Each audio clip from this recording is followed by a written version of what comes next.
Welcome back, ladies and gentlemen, to the Shenandoah University Esports Arena in beautiful Winchester, Virginia. This is week 2 of competition here for our esports squads. We got a good one here tonight against St. Cloud State University. I'm Ben Kincaid, joined by Chris Clayton. How are you feeling here today? I'm great. I'm excited to watch this team try to bounce back. Both of these teams try to bounce back and make a statement for themselves and try to fix the trajectory of their season. Yeah, both of these squads started 0-1 here on the season as we take a quick look at what these two teams look like this year. Zeros, a lot of them. Ones where you don't want them, and a 3 where you also do not want that after week 1 of gameplay. So both of these schools definitely looking to bounce back after a rocky start. Yeah, we saw Shenandoah go up against one of the top teams in their group, and we also saw that last season they had a tough break in their group as well. So I'm not sure what St. Cloud's opponent was last week, but either way, the result's the same. Both of these teams struggling to get on to the right foot. Oh, excuse me, Albright, their opponent last week. So both of these teams, just looking to get in the win column and try to make a statement for where their team is headed. Yeah, Albright is definitely one of the top teams here in this conference as well, along with Conestoga, who we got 0-3'd by last week here as we take a peek at what this standings look like. Yeah, Albright is one of the 3 SSL teams, along with Conestoga as well, being 3 SSLs on that squad as well. But we can see kind of who picked up wins, who picked up some losses there. Kaiser and JMU, the other 2 squads to pick up wins, along with Ferris State, St. Cloud, and FIU dropping the ball alongside SU here, going 0-1 to start the group. But it's only week 1. There's some growing pains to go through for all of these teams. Yeah, week 1 you can argue that, you can get through it with a loss and still be all right. But starting the season 0-2 is a different story, especially when you have an opportunity like this against another team that dropped their week 1 matchup, right? These are the games that matter the most to sort of separate yourself from the rest of the pack. So big opportunity from both of these teams. I'm expecting big things. But looking back at last week, there's a couple things I want to see from this Shenandoah team, right? It's, they dropped those games against Conestoga, but in those games, there were little things that we saw some disconnect from the guys that I'm hoping there's been enough time to sort of build that rapport back up and get back on their feet. Yeah, no, it definitely seemed like they were just playing a little bit slower than the opposition, right? The rotations weren't there quite as quickly as we know this team can be. I mean, some of the communication on the offensive side seemed a little disconnected as well. The passing angles, the passing plays were not necessarily open to be used from the SU offense last week. So trying to look to bounce back as we take a look kind of through what the opponents look like here tonight, with St. Cloud State being first up. We have Power, Spooks, and the Weatherman up this week here for St. Cloud. I'm keeping my eye on the Weatherman. I mean, how can I not? I'm looking to bring the thunder here today. There you go. Make a statement. A strong roster here. Not as strong as what we saw last week, but certainly going to be, like I said, looking to make a statement just as much as we are. Right, yeah, for sure. And now looking over on the SU side of things, it's the tried and true trio that we are so used to. Kiazi, Mango, and Pagani going to be in the driver's seat here against St. Cloud. SSL for Mango there, and GC2s on both Pagani and Kiazi. So a very, very strong team paired up against the St. Cloud. Power is GC2, Spooks is Champ 3, and then the Weatherman is a D2 player there as well. So definitely, on paper, it looks like SU should be able to run away with this one, but you never know. In team settings, sometimes ranks don't really mean a whole lot. Yeah, absolutely. It's a slippery slope that you can fall into getting caught up on ranks, because scrims are not indicative of your rank, right? This is something that I've learned through my 4 years here at Shenandoah, right? Teams can consistently outperform their ranks sometimes. Sometimes they fall very short of their ranks, depending on what's wrong with their teams. So I don't love to get too hung up with numbers, but as I say that, I do agree. This does look pretty lopsided. But again, motivations are there nonetheless. So, right, both of these teams, I've said it already, have a big moment ahead of them and don't need any more motivation to stay up above 0-2. Yeah, it's definitely going to be like kind of those week 2. We had some things to work on in week 1. Wasn't great for either side, either team here in week 1. So it should be doable for, frankly, either one of these teams, right? They both are fighting for their first win.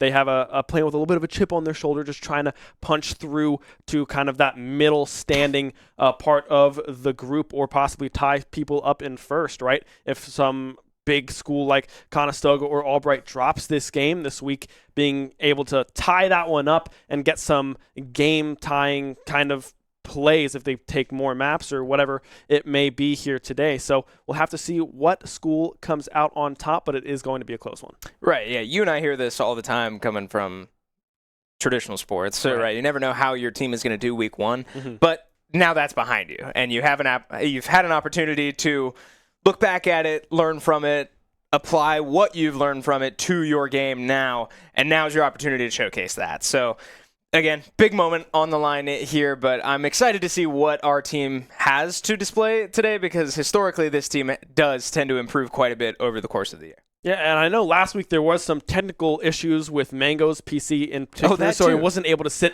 next to his teammates. He had to swap around in the arena. So sometimes just being in the vicinity of teammates makes it a whole lot nicer when you get to turn and fist bump very easily. You don't have to turn around and reach up on the arena, right? So we'll have to see how that plays out. But speaking of Mango, we have Avery standing by with him for an interview. Guys, take it away.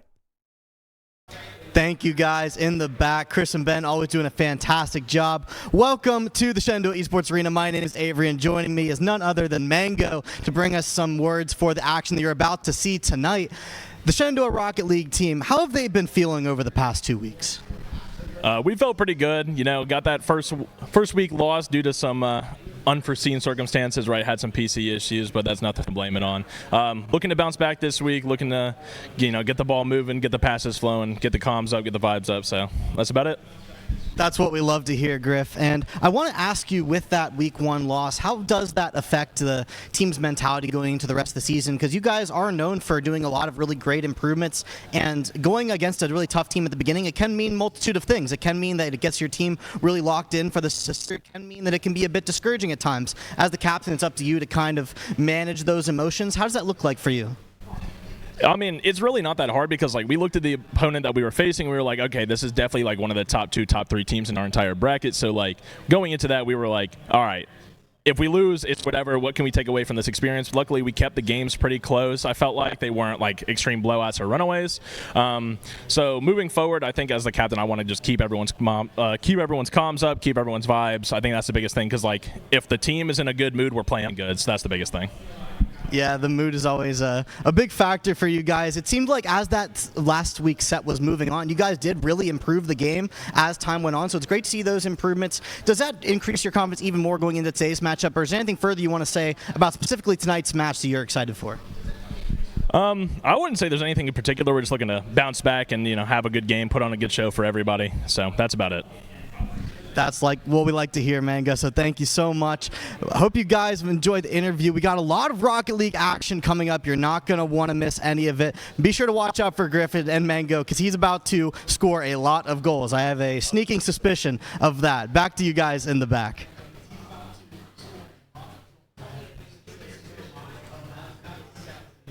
A lot of goals on the board. So we'll have to see kind of how that develops. But it's nice to hear that Mango, they're just looking for a bounce back. They're not trying to do anything crazy. Calm, cool, collected Rocket League. Not trying to do anything flashy. No clip farming here from the squad. Just looking for a clean game of Rocket League.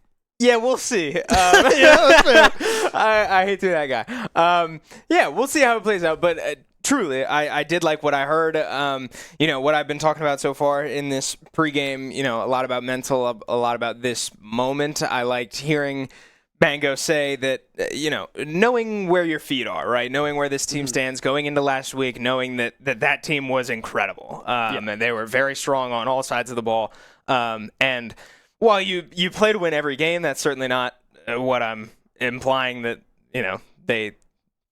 You know what I mean? Yeah, you play to win, and they absolutely played to win. But knowing where your feet are, I like hearing that the team was ready for it, that they did learn from that game and are now looking to apply what they learned, like I said earlier. Yeah, I mean, they go through VODs, right? They look back at the previous week and try to pinpoint things to improve on. I mean, one thing that I noticed is that the defense in last week's series improved greatly as the series went on in those 3 games. It's something that was kind of dropped in that first game, kind of led up, I believe it was a 6-2 win for Conestoga in that first game, but being able to then hold them to 2-1s back-to-back in those next 2 games was huge, right? For the confidence not only in each other, but also in that, hey, this game plan does work. We just have to work on a little minor interactions on the offensive side. Yeah, and you and I know that mental is a big deal for this team. I mean, like, they very much ride the vibes of the situation. So even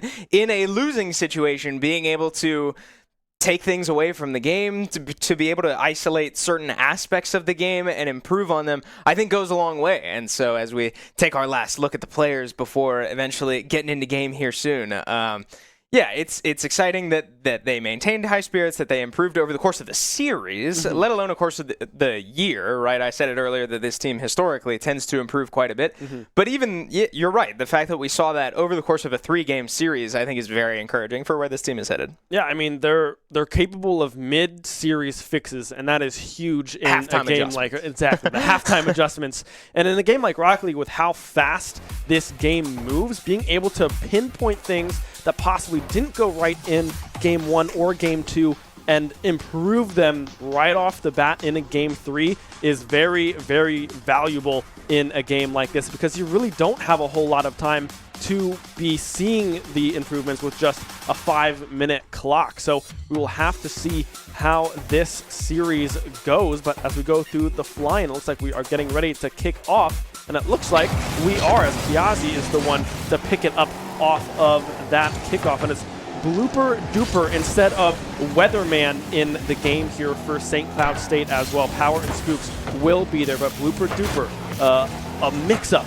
here for the roster. Yeah, so that could, I believe, still be Weatherman. That is true. I think their NACE names might not have to be their in-game names, so I hope this is Weatherman just for the sake of me rooting for Weatherman, but not sure. It doesn't matter. Mango looking to take a ball himself, pop it up in the air, can't quite get the pinch off the ground. Kiazi centers one off the top. Pagani with an angle, but not quite able to put that one in, so he bounced back to midfield. But so far, Shenandoah maintaining some pretty solid, aggressive pressure here to start this game.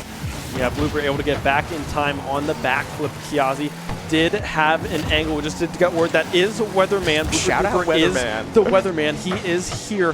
His alter ego, perhaps this makes him play a whole lot better in game, but we'll just have to see how that one goes, as right now we remain scoreless here in game number 1. Yep, Pagani with a look here, banging off the backboard. Is there any follow-up? Mango almost had it, but goes just a little short. Kiazi with a follow-up as well, but can't quite put it in. So St. Cloud State looking to get it out of their side of the field, but unable to do so very cleanly. And I have to mention a big thing I'm noticing as Mango pops one right over the top of the defense is SU is really choking out the boost management right now. Yeah, and Pagani there, that's a pass play that we weren't really able to see there in that first week. They were able to find angles, maintain possession, and like you said, the boost starvation that they are getting out of these almost, I want to say, full court presses. All 3 members of SU are on this attacking side as Spooks is trying to get something done out of that corner. In the air goes Power, but aren't able to do anything with it right now. A triple commit coming through from St. Cloud State. Hopefully it works in their favor, but does not look like it will, as Mango is able to catch that one, carry it up in the air. Flip reset is there, goes for the fake, but Power does not fall for it. Yeah, keep an eye on the corner boosts, because it really does seem like every time SU has the ball, they're doing a great job of never letting St. Cloud State get their own corners. I mean, watch Mango take this all the way into their corner and steal the boost. It's a little thing in the moment, but when you're doing it all game long, that really starts to add up as Kiazi takes one himself. That's not one we're used to seeing from him. Kiazi does take that one up, finds that beautiful double tap right on Power's head there. Yeah, nothing that St. Cloud State can do in that position. I mean, Kiazi with a beautiful angle, beautiful double tap, and just over halfway, or just under halfway, rather, in this game number 1. SU finds themselves with a 2-0 lead. Yeah, Kiazi tries to pop that one over Spooks, but well defended as Mango still all over it. Gets a nice 50 there, but no follow-up. Not a problem as St. Cloud State finally able to get it up over midfield with a nice little touch there from Spooks toward the net, but right into the hands of Pagani, and he's got a shot here to take it all the way. Oh, Mango with the final touch on that dish, but not quite enough to be served. So we bounce back to midfield and reset. Mango back up in the air. The reset is there, but no boost to work with anymore. Now it's Spooks trying to get something going for the St. Cloud State side of things. Kiazi, however, is there to meet up Pagani with the ball, but gets demo. Spooks is there, but it was a pass all along. Mango with the bang, a heart in the camera as well. That's 2 now for the captain. Yeah, this was textbook. I mean, a gorgeous pass upfield, led Mango perfectly, and the defense was never ready for it. Top, middle of the net, no chance, right behind the St. Cloud defender. As we head into the final 2 minutes of game number 1, St. Cloud State finds themselves with a 0-3 deficit and not a whole lot of ball control to their name here in this first game. Kiazi, they are halfway able to meet that one. Pagani looks like they want to take over, and they will, passing that off towards Mango, who is back up in the air, does not have a reset to use, and Power recognizes that, getting up in the air, trying to interrupt any momentum on the offensive side for the Hornets. Kiazi with a good look there, but Pagani just a little too eager. Cheats up a little under the ball, so they can't get much of a shot. There is a dangerous clear. Leads to a shot, but well off target. SU might have got away with one there, but now Kiazi safely in his own corner. Power gonna look to make that not so safe with a nice touch there up to Spooks, and finally St. Cloud strikes and gets on the board. St. Cloud on the board. Power off of the backboard there. Pagani playing that near post, not able to get back in time with that off-angle shot in that lower left corner. Means that St. Cloud State find their first goal of this series with a minute to go here, down 2. Mango now taking it back up in the air. The flip reset is there. Will use it. Oh my God! It was absolutely beautiful. Mango with a hat trick in game 1. So much for not clip farming. Mango takes this one up, flip resets, and fakes him in the air. Watch it bounce so nicely off his car. And, I mean, solo plays, it's the name of the game. You know you're going to see it anytime Mango's on the field. So, no disappointments here. Yeah, that one goal from St. Cloud all of a sudden doesn't mean a whole lot, as Mango is able to answer back almost immediately. Pagani now the one up in the air, taking it high, but Power will be able to meet him halfway. Kiazi midfield trying to stop the momentum, but a good clear coming through from Spooks on target as well means Mango has to get back and find a save. Yep. Kiazi gonna take that mid boost and go up. Pagani with a gross pre-jump, but Kiazi can't quite put the pass on him. So counterattack here with 20 seconds left in the game. Power looks for a shot there, can't quite get it, but the Spooks follow-up is on target, well defended, and now one more counterattack. No, Spooks with an interception. They might still get a counterattack as a lot of ping-ponging at midfield goes off right at the end of this game. 5 seconds left. Kiazi tries to take one up, but it looks like it won't matter. Clocks hit 0. Pagani takes it straight into the ground, and we are going to move to game 2.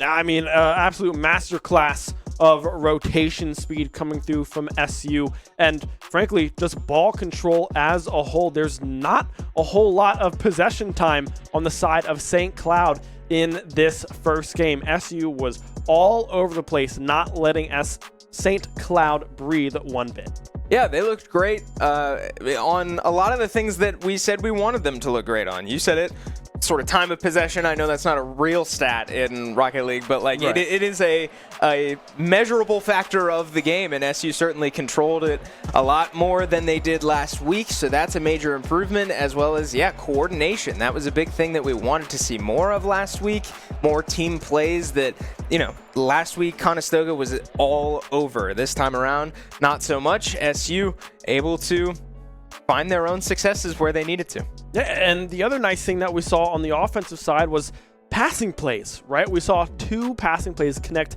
beautifully for goals. I believe both of them were Pagani to Mango transactions there for the SU Hornets. But yeah, they were really on the same page offensively, and that honestly made their defense look a lot better because they knew who had to be on rotates because they knew who were going for offensive plays. Absolutely, and as we prepare to load it into game 2 here, just hoping for more of the same if you're SU, right? I mean, plenty to be happy with there. If you're St. Cloud State, a couple things you got to be wary of, and it's not letting SU get the looks that they got with those team plays, right? Having good eyes for the field as Power tries to take this one all by himself. Pagani got all day to clear that one out. So as we start to slow the game down and settle, I guess, out of the chaos of kickoffs. Shenandoah with a nice little team play here. Mango just barely unable to squeeze that one in.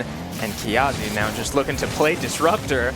See if it pays off as Mango's now got an open field there. Mango with boost to work with as well. We'll just carry it and lay it right into the net. 1-0 now for SU here in game 2, only 40 seconds in. I mean, keep an eye on the cameras here on the left side of your screen. This is a factor with this team. When they're able to play this free and loose style of Rocket League, it unleashes a level of talent that they don't always get to play with. I mean, there is an animal in this Shenandoah team that only gets to see the light of day sometimes. But on that play, St. Cloud just taking a little too long to get back on defense, contesting balls that they shouldn't. So that's something that they're going to need to improve on if they want to get out of this game. I thought Mango had a flip, and I was like, this is going to be the nastiest goal off of the back wall I have ever seen. But instead, it does fall short. But Pagani does find a demo instead. Mango again up in the air. Flip reset is there, trying to move it past the Weatherman, but Spooks is there to direct that one back off into the corner. But you can see again just the amount of defense that St. Cloud State has to play is unbelievable. They have not had a shot on goal, it seems, almost all game. Yeah, I mean, SU, again, with great eyes for the field, right? They're not letting many of these balls come past midfield as now, finally, man, St. Cloud State gets their best look of the night, and it dinks off the pole, so that is tough break for St. Cloud State as SU gets a counterattack right off the post as well. So maybe cancel it out. Can't complain either way as both teams get away with one there. Yeah, clear in favor there for SU now. 3 minutes to go here in game number 2. Kiazi there yet again. I mean, it looked like it was just a toss-up off of the wall by St. Cloud, or maybe it was Mango that found the angle. Yes, it was. And yeah, another beautiful pass, a beautiful cross coming through. Kiazi now with 2 in the series. Yeah, textbook stuff, again, from this Shenandoah roster, right? The play was dead from Mango. He had 2 guys on him and more than willing to hand off the ball to his teammates and let them finish the job. It's great stuff that we're seeing out of this team that's going to take them a long way in this season. Kiazi off the wall, trying to find the cross, but Power is there to find the clear far corner. They cannot find their own crossover as Mango is there. The defense is a little behind, but Weatherman able to get up in time, but now it's Kiazi's turn, but great rotation coming through from the St. Cloud defense, able to get back and find the clears of their own and try to get something going on this offensive side. Yeah, Pagani goes out for that one, but can't quite beat Spooks to the ball. So now a dangerous one here, but Mango able to get out of that one. Mango now with an opportunity to take it up himself once again. Now this has been a theme of the day. St. Cloud State has been able to get a hand up a lot on Mango with these solo plays, and that one he tries to hand off but can't quite do it. Yeah, now we can see a demo coming through onto Spooks' Power, potentially with an angle, but unable to find anything just yet. Now Spooks back up in the air trying to find the cross, but Mango able to intercept any momentum. Pagani there trying to bump Power out of the way, but isn't able to do it enough. Power is there to interrupt the shot. So what's the response? Kiazi with a nice little top left corner shot there, but well defended. St. Cloud has been able to defend a lot of these two-man plays from the corners. One or two of them have come through, but oh man, make it a two-man play. The length of the field. Mango with a gorgeous little tap in here. Mango was just sitting in the box and not really going anywhere else. I mean, that whole clear, that whole time he was sitting there, 2 cars from St. Cloud sitting right next to them were not enough to stop the pass and goal. That's 5 now in this series for Mango. Possibly 6 if they get past Power. Almost finds the double tap. A great redirect coming from Power. Able to keep this one a 3-goal game with 1 to go. Yep, now. A little bit of excitement here from the SU team. It looks like they're starting to chase the ball just a little bit there. I saw a little double commit at midfield, but now we settle back into it, right? Let everybody slow down and take a breath. 3-goal lead. This game is pretty much under wraps. At this point, you're just looking for anything to maintain momentum. A little surprise shot there from Mango to see if they can catch him sleeping, but St. Cloud State ready for that one still. Just looking to get on the board here for game 2. Yeah, Power with the redirect over to Spooks. Weatherman up in the air trying to follow Power with the follow-up as well, but unable to find anything. All members of SU in position. A far shot, but just off the post for Spooks. Aren't able to get one on the board. 10 seconds left. The cross goes just high there for Power. Unable to follow up on that one with the clock ticking down, ticking away. Hits 1. Shenandoah will come up with a 2-0 series lead. Trying to, well, I don't know what that necessarily was from Mango. Yeah, I'm not sure, but 3-0 nonetheless. Game 2 for SU. Yeah, so, okay, if you're St. Cloud State here, that was a pretty alarming game, right? They had 0 opportunities to even get on the board until that last minute, and even then SU was sort of, I don't even want to say playing with their food, but none of that was particularly threatening. There were 1 or 2 shots that went off the post throughout the game, and you can call that unfortunate, whatever you want, but ultimately, SU in full control, even in that last minute where they didn't have control of the ball, they had complete control of the game from start to finish. Yeah, I mean, it feels like St. Cloud is really just struggling to get anything going on SU's half of the pitch, right? I mean, they're just stuck on this defensive side of things, and that's a lot to do with just the pressure that SU has on offense, right? They are stringing together a lot of angles, passing plays, fakes coming out, flip resets are there, and St. Cloud State just hasn't been able to keep up and find any productive clears on their own. When they do find clears, they just aren't fast enough to catch up because SU's rotation is already in motion with someone at midfield to catch the clear that St. Cloud State is able to find.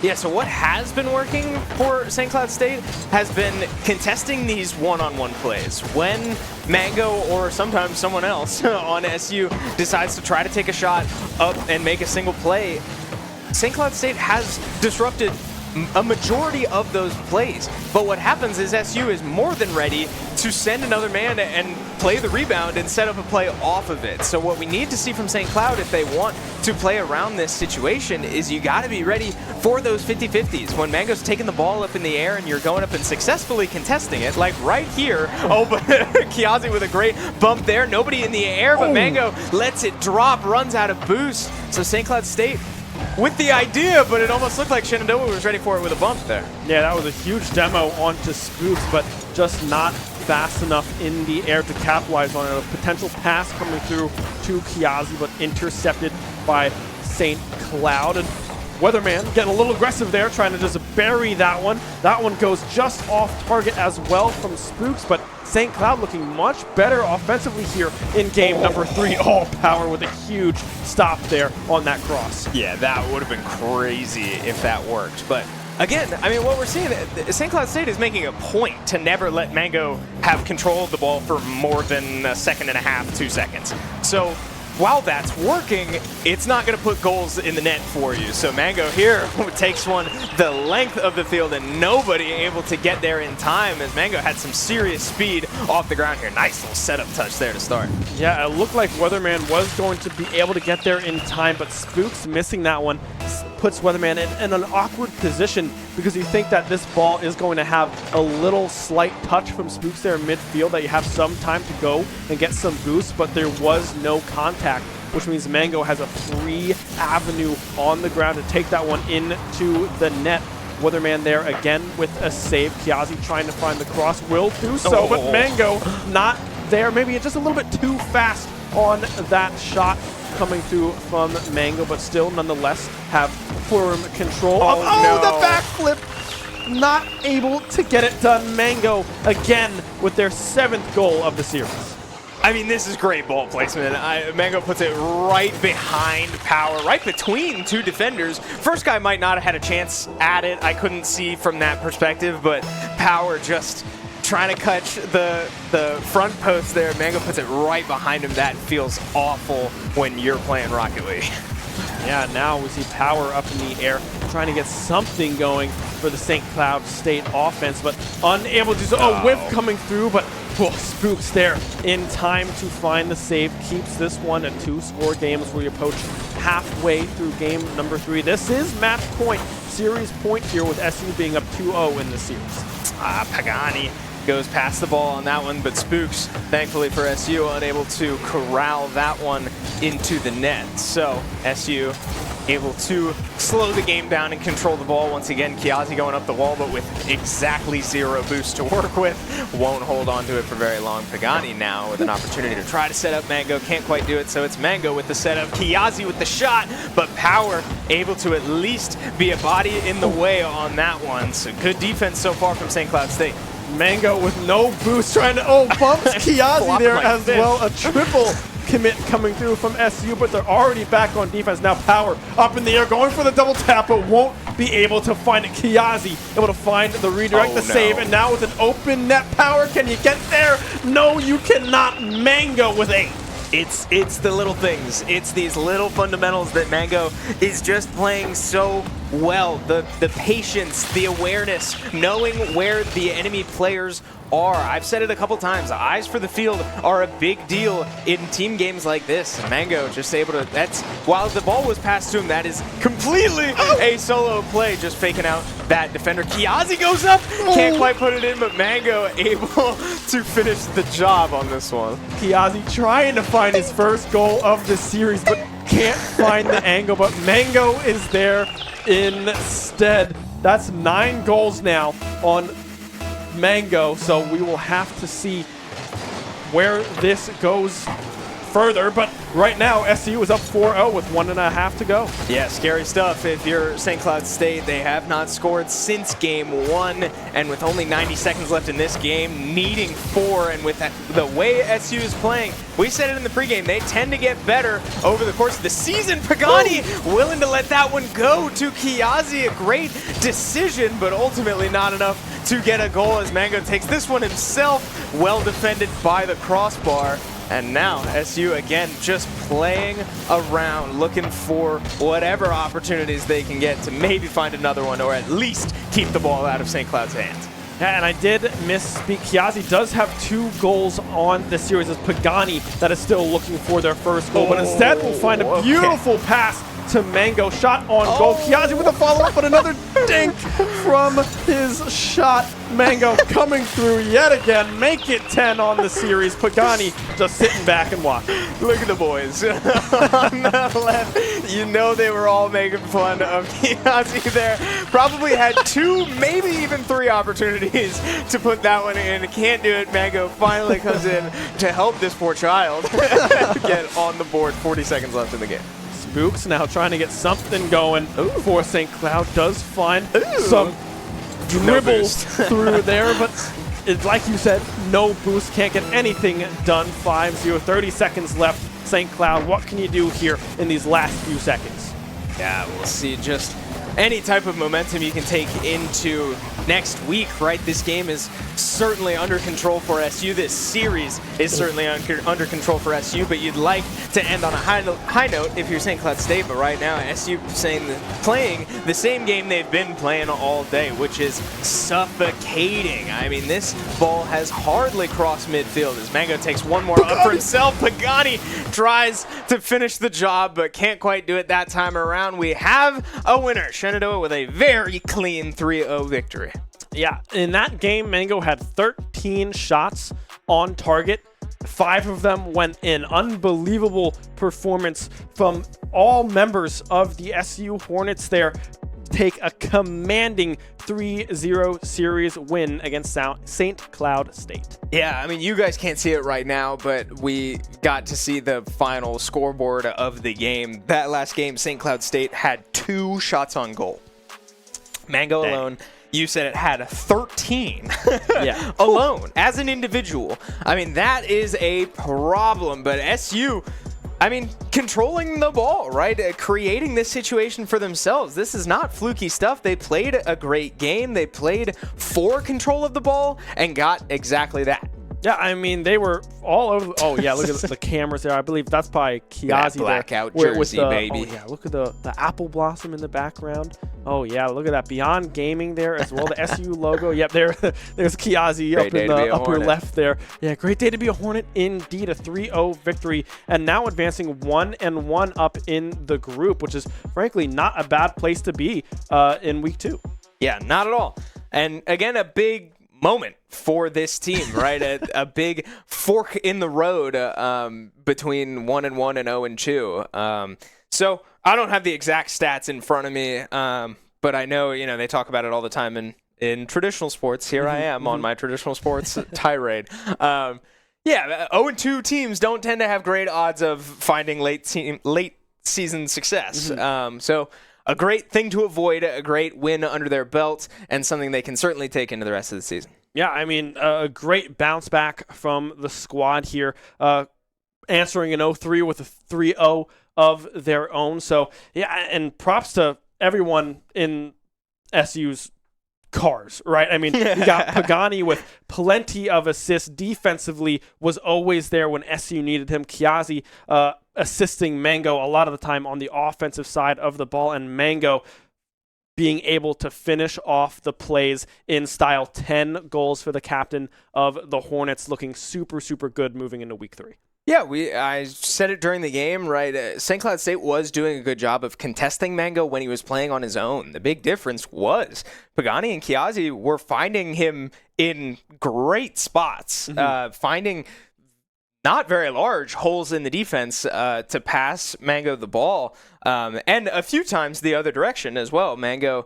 setting up his teammates for success. But yeah, the story of the day really was the team play. Mango could not have done a lot of that on his own, so Pagani and Kiazi really stepping up to turn this into a cohesive winning team. Yeah, I mean, there were plenty of very tight passes coming through. I mean, through 2 cars as well to get it to Mango. So the placement of those passes was absolutely stellar from Kiazi and Pagani. Like you said, Mango also trying to get others involved as well with some toss-ups. But that's when St. Cloud State's defense really started to lock things up when Pagani and Kiazi had the ball, but they just couldn't get around to Mango's speed that he has when he plays this game. But yeah, I mean, props to everyone in this game. Power Spooks, Weatherman looking good as well, just unable to keep up with the speed that SU had.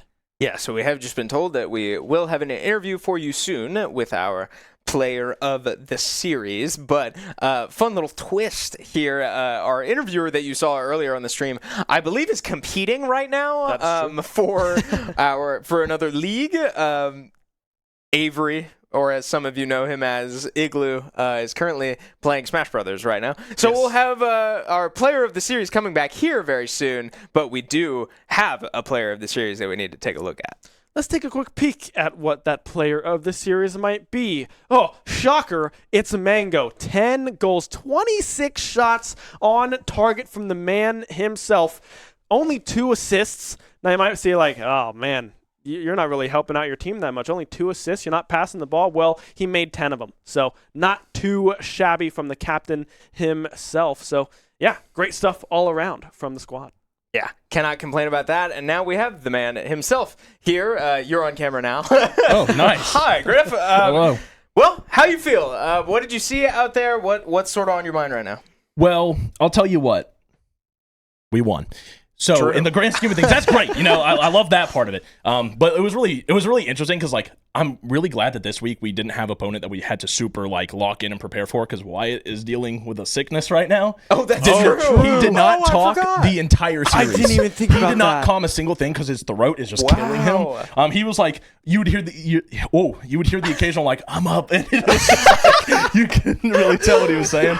But we made it work. We had what do we have, like 4 goals game 1, 3 goals game 2, and then like our competition coordinator came up to us and gave us a little extra incentive. He said if we score 5 in game 3, a local unnamed chicken restaurant dinner would be paid for. Oh man, that's a big deal. That's a big deal around here. Like we take that very seriously. And at that moment I had to lock in. At one time I think I was like 3 for 8 on shots, and I'm like, dang.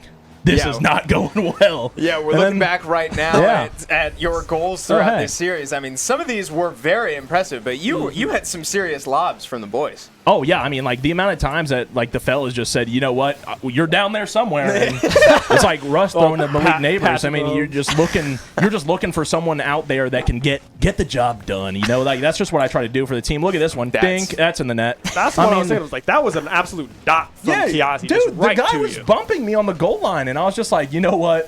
Whatever. Oh, hey, another one.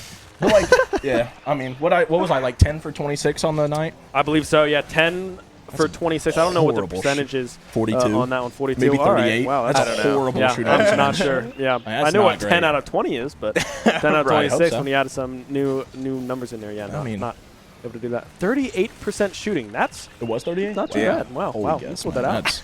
I can't make that up. It's not bad though. I mean, let's not downplay that at all, especially when you're putting up 13 shots on goal in one game. That happened? Yes, the last game. I was 5 for 13. Yeah, you're 5 for 13 in the last game. I was basically, I don't think I left their side of the field more than like 2 times because I was literally just like, get me the ball down there and I'll make something happen. That's what we were talking about. The time of possession was overwhelming in favor of you guys. How do you make that happen? Like what are you seeing on the field that allows you to control for that amount of time? So the biggest thing is like boost management, right? You want to keep the boost on like in your favor, right? You want to have like the solid rotation to where like you're passing a big boost as it's spawning, so you can kind of take it from the other team. And 2 of their players, like nothing against them at all, fantastic. They played great. They just aren't at that high enough level where they have like the proper knowledge of like, okay, I need to do this to get this boost and then put myself in a good position. They'd kind of like got really jumbled up, and you saw Power, who's their best player out there. He was trying to do the best with what circumstances he had. But like power to them. They did great tonight. So yeah, I mean, they all played extremely, extremely well. But one thing I want to kind of pick your brain about is some of the bad things that you might have noticed here in this series. I mean, we talked about a lot of the positives, but in every series there's always something that you kind of take away from it that you might want to improve on. What was something that you noticed in this series that maybe didn't go as well or as good as you had hoped? For me personally, it's when I'm doing like individual mechanics in the air, I find myself beating everyone I need to beat, and then I'm just short on the enough boost to like be able to like put the shot on net or like get the proper, I guess, touch or angle on the ball that I want to shoot on. So like that was a big thing. Like in game 2, I had this like really nice like double reset, and if I had just fluttered my boost a little bit better and had like maybe 10, it would have been one of my best shots of all time. And then I just bricked the crossbar, and then that'll just happen. I mean, but what can you do? I mean, it's nothing much. I'm just out there doing my job. Yeah, no, it makes sense. I mean, everyone played extremely, extremely well. You start the season in the first 2 weeks 1-1. I'm not too sure of who your next matchup is, but what are you looking to kind of improve on as a team here in the next week as you kind of look through your first week against Conestoga, that 0-3 loss that you took there, and some improvements that you made this week? For us, I think the biggest thing is we have to get our comms together. I think as a team, we play well, we pass well, but the biggest thing is like sometimes the comms drop off, and then like it leads to double commits. So because there will be times where like Wyatt's the only person talking, because like I talk if like I hear them talking, but then Terry stops talking, I'm like just listening to Wyatt talk, and I just don't like realize that I'm not talking. So some of the biggest things is we have to like get our comms up. Then I would love if we could get like our individual mechanics up, especially like when we're in the midfield, like better controlled touches, keeping the ball a little closer, proper 50s to like force it to another teammate, something like that. Yeah, I mean, great stuff. Congratulations on the win. That's all that I have Thanks. here for you tonight. Chris, do you have anything to add? Nope.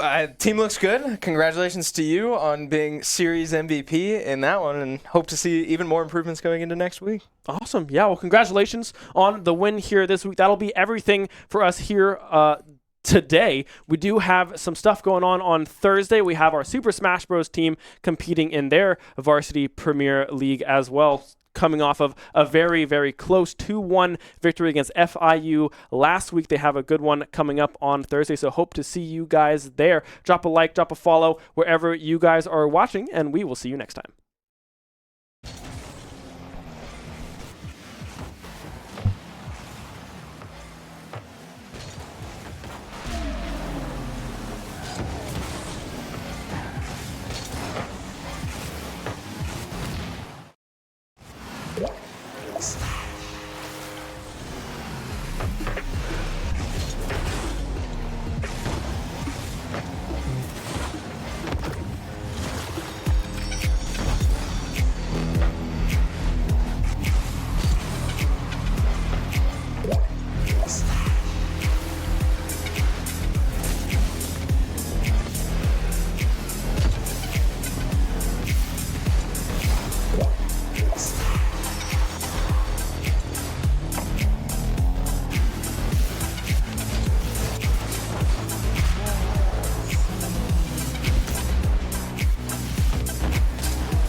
Shenandoah University is a big little university rising. With 22 Division III sports teams, over 200 areas of study, over 300 annual performances, an elite academic esports program, Nationally ranked health professions programs, one of the biggest university presences on Broadway, immersive AR and VR learning programs, cybersecurity and computer science programs, and innovative undergrad and graduate programs. all at a place that cares for you. Shenandoah University is the big little university rising. Find out more at su.edu/rising.